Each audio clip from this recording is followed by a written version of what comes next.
All right. Take a minute, ma'am. It's warm. It's okay. April 1945. The war in Europe was dying, but its last breath still reeked of smoke and fear. Along a muddy road near the German town of Remagen, a column of prisoners moved slowly beneath a gray, sunless sky. Among them were women, young, pale, uniforms torn, faces drawn with exhaustion. They were clerks, telephone operators, Red Cross nurses, remnants of the shattered Reich support corps. Their boots were soaked through. Their hands trembled in the cold. They had been told that capture meant disgrace, that the enemy would treat them like animals.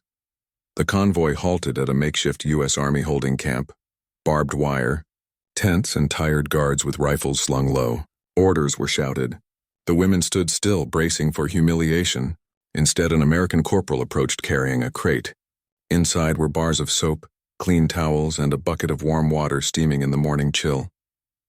The guards turned away politely as the women were told through a translator to wash. For a moment, no one moved.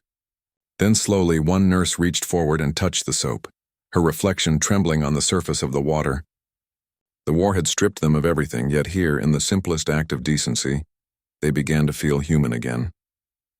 The war's end was approaching, but for those trapped inside Germany in the spring of 1945, it did not feel like deliverance. It felt like drowning. Every road, every forest path, every burned-out street was filled with refugees, civilians, wounded soldiers, and members of the collapsing German military machine. Among them were thousands of women who had served in auxiliary roles, nurses, clerks, radio operators, and anti-aircraft assistants. They were part of what the Nazi regime had called the Home Army behind the front. By late March, the Allied advance was unstoppable. American and British forces had crossed the Rhine. Patton's Third Army was racing east. The Soviet army was closing in from the other direction, leaving the German population caught in a tightening vice. Cities like Cologne and Frankfurt lay in ruins. Supply lines had vanished. Food was scarce. Hospitals overflowed with the wounded and the dying. For those who served in the medical and support units, their duty no longer had meaning. The Reich they worked for was crumbling before their eyes. Yet propaganda still echoed through the airwaves. Nazi broadcasts warned that capture by the Allies, when especially by Americans, would bring shame, abuse, and revenge. You will be stripped of your dignity, they said. You will be treated as subhuman. Women in uniform were especially warned. The enemy would show no mercy. The message was designed to keep them loyal, to ensure no one surrendered willingly. But as Allied tanks rolled through the countryside, the choice between defiance and survival grew thin. In the last months of the war, hundreds of small German field hospitals and communications outposts fell into American hands. The women serving there were stunned to find themselves taken prisoner not by raging conquerors, but by calm, disciplined soldiers. They were rounded up, searched, and marched west to temporary holding camps. For many, this was their first direct encounter with the Americans, men they had only known through propaganda and rumor. The camps were hastily constructed, fenced enclosures near towns or fields, managed under the Geneva Convention's regulations for prisoners of war. There were no stone walls, no barracks, no signs of the cruelty that had filled the rumors. The guards were young, often no older than the prisoners themselves, and most carried an air of quiet professionalism. They were not interested in vengeance. They were following orders. Still, the German women were wary. They avoided eye contact. They spoke in whispers. They waited for the humiliation that had been promised to them. But it never came. Instead, they were processed, counted, and given ration cards. The shock of civility was almost unbearable. Some women burst into tears simply because no one shouted at them. To understand that moment, one must understand the psychological environment in which these women had lived for years. Under the Third Reich, obedience and fear had been woven into daily life. Discipline was absolute, compassion was weakness, and individuality was smothered by ideology. Even the medical corps operated under rigid hierarchy. Nurses were soldiers of the Führer's cause as much as they were healers. They were trained to show loyalty, not empathy. Their uniforms carried eagles and swastikas. Their oaths bound them to a dying system. But when that system collapsed, they were left hollow. Their purpose vanished overnight. Capture by the Americans, for all its uncertainty, was an encounter not just with an enemy but with a new reality. One without the totalitarian structure they had lived under. One that required them to think, to feel, to face themselves. The American military, for its part, had been instructed to handle prisoners according to international law. The Geneva Convention of 1929 laid out strict rules for the treatment of POWs, including women. American officers enforced these standards rigorously. The U.S. Army viewed humane conduct as both moral obligation and strategic necessity, proof that democracy could prevail without sinking into barbarism. In field camps across Western Germany, that philosophy took visible form. Captured women were housed separately from men. They were provided with blankets, basic rations, and medical checks. The conditions were modest, sometimes just open fields under canvas tents. But order replaced fear. The first real shock came not from violence, but from cleanliness. The Americans distributed hygiene supplies, soap, water, and towels, to every detainee. It was a small gesture, but one that struck deeply. After months of retreat, hunger, and exposure, most prisoners had not bathed in weeks. Many were infested with lice, their hair matted, their clothes stiff with dirt. The chance to wash, to feel clean, was almost surreal. Reports from the U.S. Army's Psychological Warfare Division later noted that the reaction of captured women often bordered on disbelief.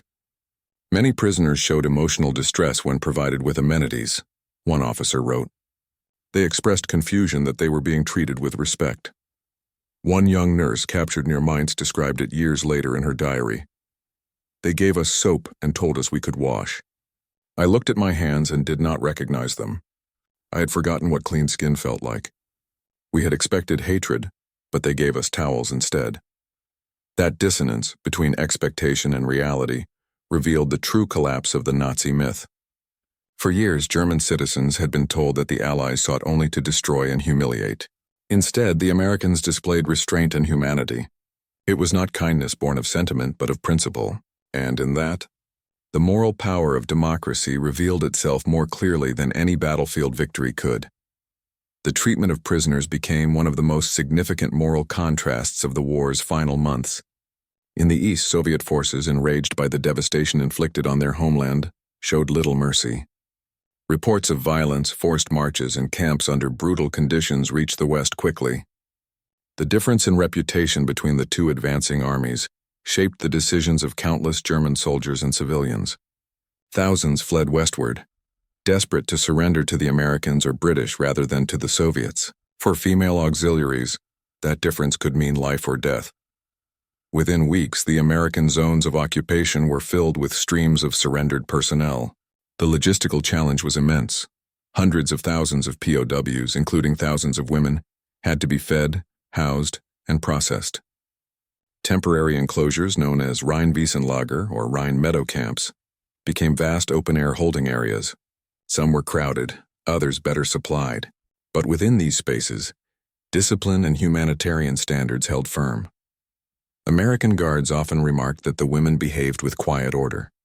They obeyed instructions, shared what little they had, and rarely caused trouble. In return, the guards treated them with a mixture of firmness and decency. The relationship was not one of friendship, but of respect. Among the prisoners, small routines developed: mending uniforms, writing names on scraps of paper, reciting prayers. And in the midst of that monotony came the moment that would later define their memory of captivity. The day they were allowed to wash. It was in many ways a symbolic act.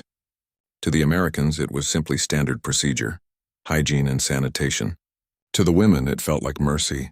The enemy had given them back something they had lost long before the war ended: dignity. And that simple moment of humanity, born from a bar of soap and a towel, would become one of the most enduring memories of their captivity, and the quiet beginning of a reconciliation that neither side expected. For these women, the war was over. But the meaning of that peace and what it revealed about human decency amid destruction was only beginning to unfold. It began with small, almost invisible gestures: a cigarette passed through a fence, a folded blanket laid quietly on a bunk, the steady rhythm of an American medic's boots as he made his rounds. To the German women inside the camps, these moments felt unreal, as if belonging to another world. For years, they had been told that the Allies were brutal, that capture meant disgrace and suffering. Yet here they were, receiving food, medical care, and the unthinkable, respect. The United States Army's treatment of prisoners was guided not just by orders but by culture. The American soldier had been raised on the idea that even in war there were rules. The Geneva Convention was not an abstract ideal. It was a moral code drilled into every officer. Captives were to be fed, clothed, and protected from abuse. But beyond that, there was an unspoken ethos that dignity was to be preserved, not erased. For many German women, that concept was entirely foreign. In the Reich, hierarchy and fear ruled every institution. Women in service were expected to obey without question, to suppress emotion, to exist as parts of a vast, faceless machine. Now stripped of their uniforms and weapons, they faced something they had never known, a system that treated them as individuals. The Americans documented everything. Reports from the Provost Marshal General's office detailed conditions at temporary detention sites. They described female POWs as orderly, disciplined, and compliant, noting that morale improved when hygiene facilities were introduced. To the U.S. Army, it was simply good management. To the women, it felt like being seen. A corporal named James Callahan, stationed near Koblenz, wrote in his diary, "They look frightened all the time. Some are barely more than girls. We gave them soap and told them to wash up before the doctor saw them. One of them just stood there holding the towel, staring at it like she'd never seen one before. Soap in that moment became something larger than cleanliness. It was symbolic of renewal, a small ritual of civilization amid chaos. The women washed their hands and faces, some quietly crying as the dirt dissolved into the water. A U.S. nurse watching from a distance later said, "They were not our enemies anymore. They were just women trying to find their faces again." That scene repeated itself across dozens of camps throughout Western Germany. In Trier, in Mainz, in Nuremberg, wherever female auxiliaries were held, the same pattern emerged. The initial fear faded into quiet astonishment. The Americans enforced order but not cruelty. They spoke firmly but not with contempt. In many places, interpreters were provided to explain camp rules clearly. Violations were punished, but discipline never descended into violence. It wasn't universal perfection. Conditions varied, and overcrowding was common. Yet compared to the chaos and vengeance sweeping through other parts of Europe, the American zone stood apart. This was deliberate. The Allied High Command understood that how they treated the defeated would shape the moral landscape of post-war Europe. One officer, Colonel Earl G. Harrison, who later oversaw displaced persons camps, summarized it in a report. "The treatment of prisoners and civilians is the foundation of our future peace. Every act of decency we show now will build or destroy the moral authority for which we have fought." For the German women, this moral authority was disorienting. Many had been raised on the idea that mercy was weakness, that strength meant domination. To be shown compassion by those they had been told were monsters created a crisis of identity. Some reacted with gratitude, others with shame. A few could not accept it at all. One former Luftwaffe assistant recalled in her memoir, "I could not look at them. I felt humiliated, not because they were cruel, but because they were kind. That was harder to bear." The Americans, for their part, rarely saw their actions as extraordinary. They viewed it as professionalism, a soldier's duty to uphold discipline even over defeated enemies. Yet within that duty lay something deeply human. Many of the guards were only 19 or 20, far from home, and had seen enough death to value every shred of normalcy. A camp cook named Private Harold Benton described one day when a group of female prisoners were lined up to receive rations. "They looked nervous," he wrote. "We served them the same as everyone else. Soup, bread, a bit of fruit. One of them smiled after taking her plate, just a small smile. I think that was the first smile I'd seen since we crossed the Rhine. That moment, the smile of a captive, carried more weight than any propaganda victory. It was the human face of surrender. The difference between Allied zones was stark. In the East, Soviet forces viewed German prisoners with suspicion and rage. For them, the war had been an existential struggle. In their camps, women often faced harsh treatment, forced labor, and deprivation. Survivors from those camps rarely spoke of kindness. Many never returned. By contrast, the American approach created the earliest seeds of reconciliation. The United States wanted not only to defeat Nazism, but to demonstrate an alternative: democracy in practice, mercy as policy. This strategy, though unspoken, became a quiet weapon of influence. When the war ended, countless German civilians would remember not the bombs that fell from American planes, but the conduct of the soldiers who came after. Within the camps, daily life followed a rhythm. Mornings began with roll call, followed by cleaning duties and rations. Prisoners were often assigned to work details, tending to gardens, repairing tents, or assisting with medical duties. The women who had nursing experience were sometimes asked to help in the infirmary. There they worked beside American medics, dressing wounds and distributing medicine. This cooperation was tentative but profound. Many of the American medical staff were women, members of the Army Nurse Corps who had followed the troops across Europe. They spoke softly, moved efficiently, and commanded respect. Their presence had a powerful effect on the captured German nurses. For the first time, they saw women serving in uniform with authority and equality, not subservience. It was a glimpse into a different kind of world. One German Red Cross nurse later described the moment she saw an American nurse give orders to a male sergeant. "I realized that freedom was not just about nations. It was about how people were seen. That woman was free because she was respected. Hygiene, order, and respect. These simple elements defined the camp's atmosphere. They might seem mundane, but they were revolutionary for people who had lived under a regime that glorified hierarchy and cruelty.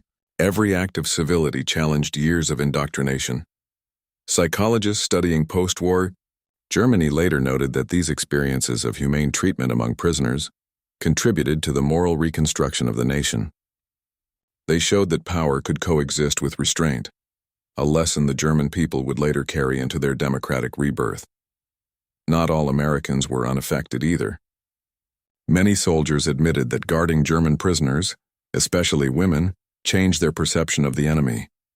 They had fought through Normandy, the Ardennes, and the Ruhr, seen devastation and atrocities, yet found themselves offering water and blankets to those who had once served their enemy's cause. It was a quiet reckoning. Sergeant Robert Hale wrote home to his wife, "I never thought I'd feel sorry for them, but I did. They looked like our own sisters, thin, scared, trying to be brave. We gave them soap and let them clean up. It was nothing really, but it meant everything to them." For the German women, that moment of cleansing became a ritual of rebirth. They washed not only the dirt from their skin, but the weight of propaganda from their minds. Standing in cold April water, they saw their reflections and barely recognized themselves. The enemy's compassion was the final proof that everything they had been told was false. Afterward, they returned to their tents quietly, drying their hair with coarse towels, the faint scent of soap clinging to the air. One woman whispered, "I never thought I'd feel human again." In the following days, cooperation grew easier. Guards and prisoners exchanged polite greetings. Some of the women volunteered for additional duties, helping with translation or food distribution. A sense of fragile normalcy emerged. In the evenings, when the guards relaxed near the fire, they sometimes heard soft singing from the women's tents, old folk songs, lullabies from another life. Those sounds carried across the wire, blending with the crackle of distant fires and the faint hum of trucks on the horizon. For the first time in years, the war felt distant. The Americans understood the symbolism of what they were doing, even if they never said it aloud. In giving their captives soap and towels instead of punishment, they had done something no ideology could command. They had restored the moral order that war had destroyed. That restoration was fragile, but real. And it was only the beginning of a longer transformation, one that would carry beyond the fences of the POW camps and into the rebuilding of an entire nation.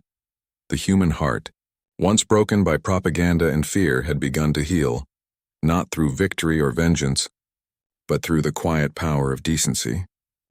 It happened at dawn, when the mist still clung to the camp fences and the world was washed in shades of gray. The air smelled of wet earth and wood smoke. The guards had set up metal tubs near the edge of the compound, filling them with water heated over field stoves. The order was simple. All prisoners are to bathe and receive fresh towels. To the American soldiers, it was routine. To the women behind the wire, it was something sacred. For weeks, they had carried the grime of the collapsing front on their skin, soot, sweat, dried blood, the smell of fear.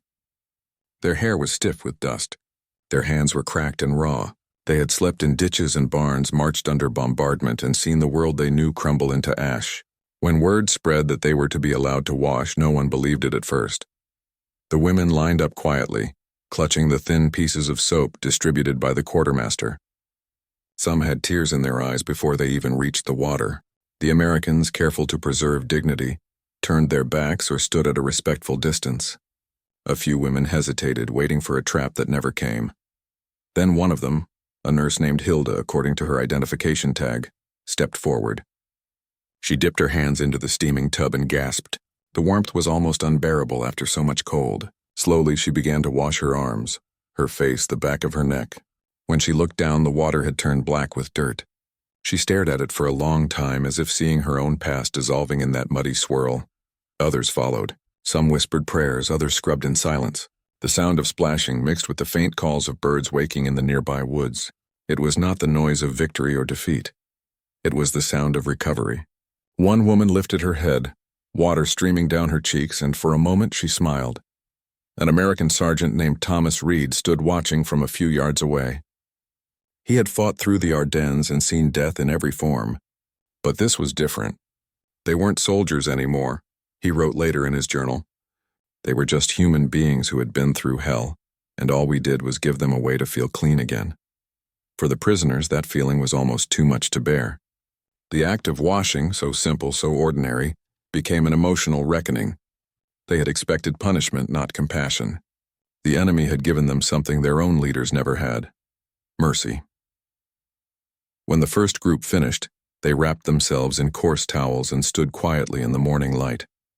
Their faces were pale, but their expressions had softened. One woman looked at her reflection in the metal basin and whispered, "I can see myself again." Nearby, the guards poured fresh water into the tubs and gestured for the next group. The process repeated for hours until every prisoner had been given the chance. No one rushed. The Americans handed out coffee afterward, their tone casual, as though this were any ordinary morning. But for the women, it was a moment of rebirth. Later that afternoon, some of them gathered near the fence line to hang their clothes to dry. The sun broke through the clouds for the first time in days. A few laughed quietly, a fragile sound that startled even themselves. It was as if the world had forgotten what laughter was supposed to feel like. The U.S. guards noticed the change. Where there had been silence and tension, there was now calm. The prisoners walked with lighter steps, spoke softly among themselves, even began to hum while working. The Americans said little, but they understood. Compassion had done what force never could. It had restored order without fear. One medic, Sergeant Lewis Carter, remembered tending to a feverish German clerk later that week. "She looked terrified," he recalled. "When I gave her the thermometer, she said, 'Danke,' in a voice so small I almost didn't hear it. I think she was afraid of gratitude itself." In their diaries, the women later described the washing as a turning point. It was not the end of their captivity, far from it, but it marked the first time they had felt human since the war began. For years they had been tools of an ideology that demanded obedience and denied weakness. Now, stripped of power and pretense, they rediscovered something their nation had lost long before the bombs fell: humility. Hilda, the nurse who first stepped into the tub, later wrote, "That morning I cried not because we had lost, but because we had been forgiven." It was not forgiveness in words, no speeches, no declarations.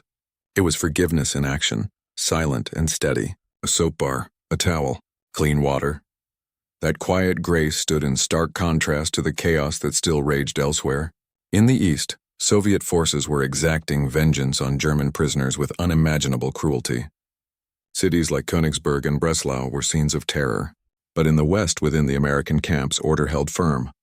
The difference became one of the most defining moral lines of the war's end. American officers knew the power of restraint. They understood that every act of decency was a victory of values.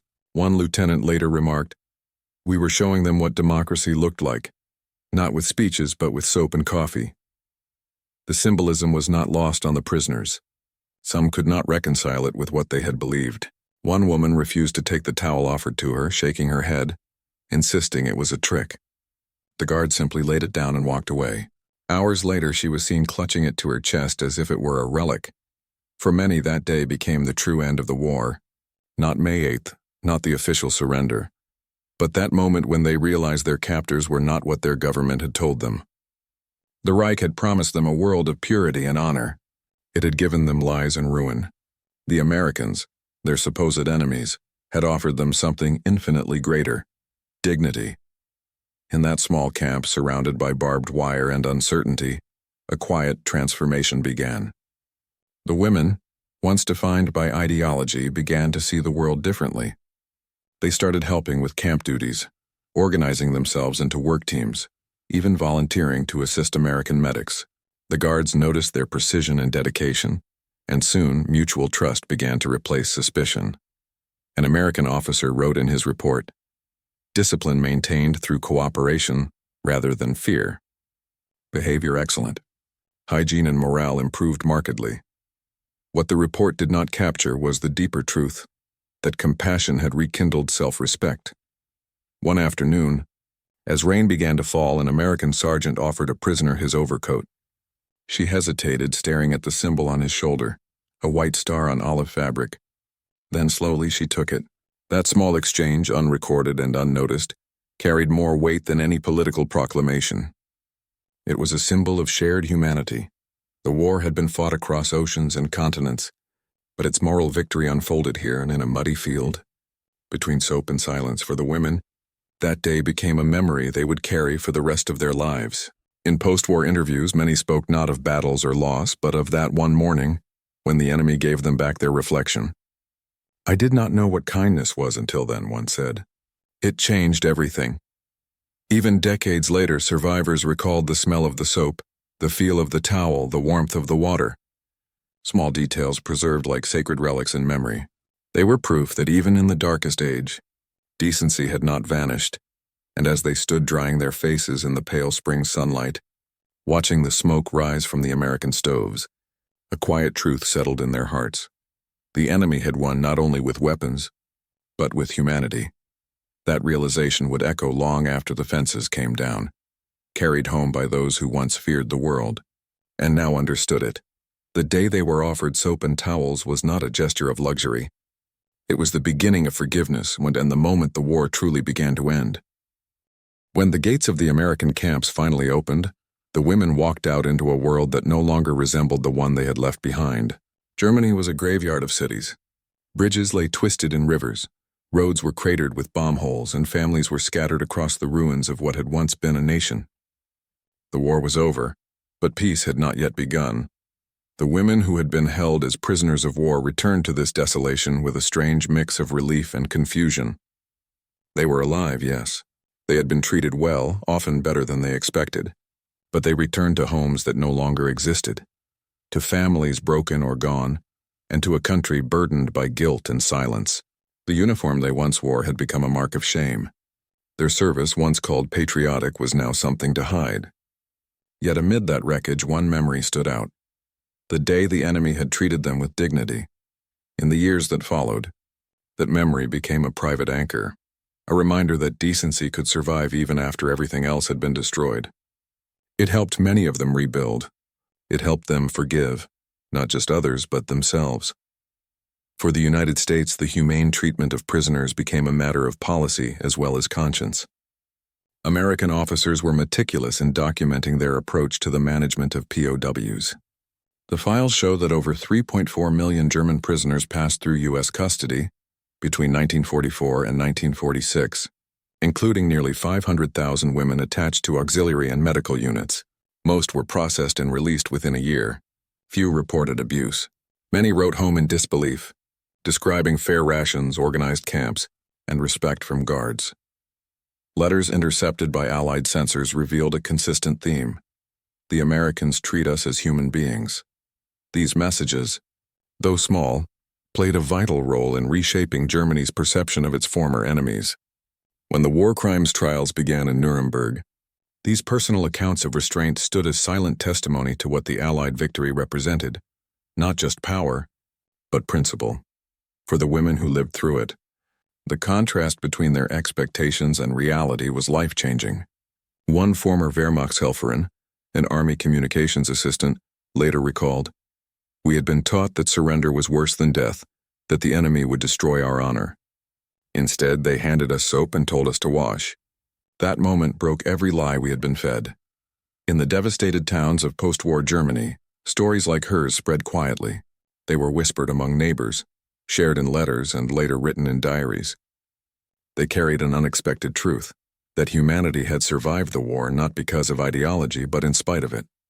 Some of the women who had been POWs went on to become nurses, teachers, or social workers.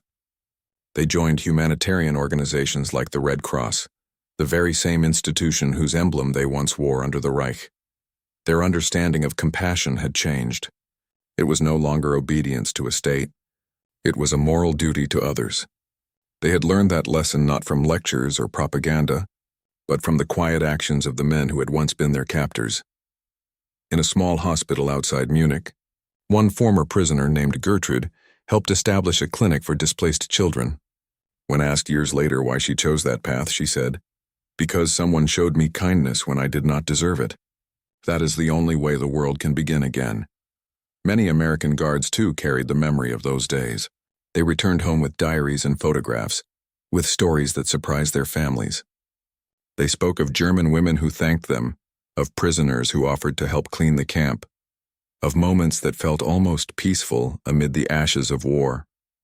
Some could not reconcile these memories with the destruction they had witnessed elsewhere, but for others it confirmed what they had fought for, the preservation of humanity itself. Private John Miller from Ohio wrote to his wife in July 1945, "I can't explain it, but it made me proud, not to win but to see we could be decent even when we didn't have to be." They'll remember that. Maybe it'll help them change. And it did. Historians later traced how the humane conduct of American occupation forces contributed to the stability of post-war Germany. The Marshall Plan rebuilt the economy, but the moral reconstruction had begun long before, in the camps, in those first encounters between conquerors and conquered. Respect, discipline, and restraint became the foundation upon which democracy could take root. In contrast, those who fell into Soviet hands faced a darker fate. Many German women sent to camps in the East never returned. Their suffering became a warning etched into the national memory. The divide between East and West Germany was not just political or economic. It was moral. One side had seen vengeance, the other forgiveness. That difference shaped generations. In the American sector, rehabilitation programs encouraged prisoners to learn new skills and confront their pasts. Some were given classes on democratic governance and human rights. For women, these lessons carried special weight. They were learning to think as individuals, no longer as instruments of ideology. For the first time, they could question, reflect, and rebuild without fear. By 1947, most of the surviving female POWs had been released. They re-entered a society that was still wounded, still struggling to define itself. Yet, unlike many of their male counterparts, they carried within them an intimate proof that decency could exist even in defeat. When asked about their captivity, they often spoke not of humiliation but of cleanliness, food, and respect. Small acts that meant survival. In one recorded interview decades later, an elderly former prisoner paused before saying, "The Americans let us wash our faces. That is what I remember most. The dirt of the war washed away that morning, not from my skin but from my heart." That sentiment was echoed across post-war Europe. Sociologists studying moral recovery in defeated nations noted how personal experiences of humane treatment often became catalysts for ethical transformation. For Germany, where collective guilt weighed heavily, these individual memories offered a path to redemption, not through denial, but through acknowledgement of shared humanity. For the Americans who had extended that humanity, it became a point of quiet pride. They had not only defeated a regime, but had proven that mercy could follow victory. Their behavior became a model for future military ethics. The idea that even enemies deserve dignity would later influence the design of modern prisoner of war policies and humanitarian law. Time passed. The war generation aged. The women who had once stood trembling behind barbed wire became grandmothers, then great-grandmothers. But the memory remained sharp. The steaming buckets, the rough towels, the steady hands that handed them soap without judgment. In family stories told at kitchen tables, it was often the only part of the war they spoke of. When younger generations asked what the Americans were like, their answers were simple. They were fair. They treated us as people. Some of them returned to the United States years later as tourists or immigrants. One woman visited a small town in Pennsylvania where her former guard had lived. She stood by his grave and placed a bar of soap wrapped in cloth upon it. "For what he gave me," she said quietly. These moments of reconciliation, though private, carried immense symbolic power. They bridged the chasm left by years of hatred. They showed that moral strength does not require cruelty, that victory measured in compassion endures longer than victory measured in fear. As West Germany rose from the rubble, its leaders often spoke of Würde, dignity, as the cornerstone of their new republic. The concept found its way into the very first line of the 1949 Constitution: "Human dignity shall be inviolable." It was not a coincidence. The lesson had been learned in places far from parliaments or universities. It had been learned in muddy camps, where defeated women were offered soap and towels by the soldiers of their enemies. Through that simple gesture, one of the darkest chapters in history had given birth to one of its most enduring truths: that decency, even when unexpected, can rebuild a broken world. And for those who lived it, that truth never faded. They carried it quietly into every act of kindness that followed. The memory of that morning, of the warmth of the water and the respect in the eyes of their captors, became their proof that humanity, though scarred by war, had survived. It would be the memory they took to their graves. Years later, when the guns had fallen silent and Germany had been rebuilt from its ashes, those who had lived through that strange mercy still remembered the quiet sound of water in tin basins. They remembered the feel of rough towels against their skin, the smell of soap, and the moment they realized the enemy had chosen dignity over vengeance. It was a memory that seemed small against the enormity of the war. No battles, no banners, no speeches. And yet in that smallness there was something far greater than victory. It was the proof that civilization had survived its own collapse. The gesture of offering soap and towels did not change the outcome of the war, but it changed something deeper. It restored faith in what it meant to be human, in a world numbed by propaganda and fear, where compassion had been labeled weakness. This simple act became an act of defiance, not against an army, but against the idea that hatred must rule. For the American soldiers, it was nothing more than duty. For the women they captured, it was redemption. And for history, it remains a reminder that the true test of character comes not when we fight, but when we win, when we have the power to destroy and choose instead to forgive. In every war, there are moments that speak louder than gunfire: a shared cigarette, a gesture of respect, a basin of clean water. These are the fragile threads that hold the fabric of humanity together, even when nations tear themselves apart. And somewhere in the ruins of 1945, between barbed wire and broken cities, those threads were woven again, by hands once divided by war, now bound by decency, because in the end, history does not only remember who conquered, but who remained human.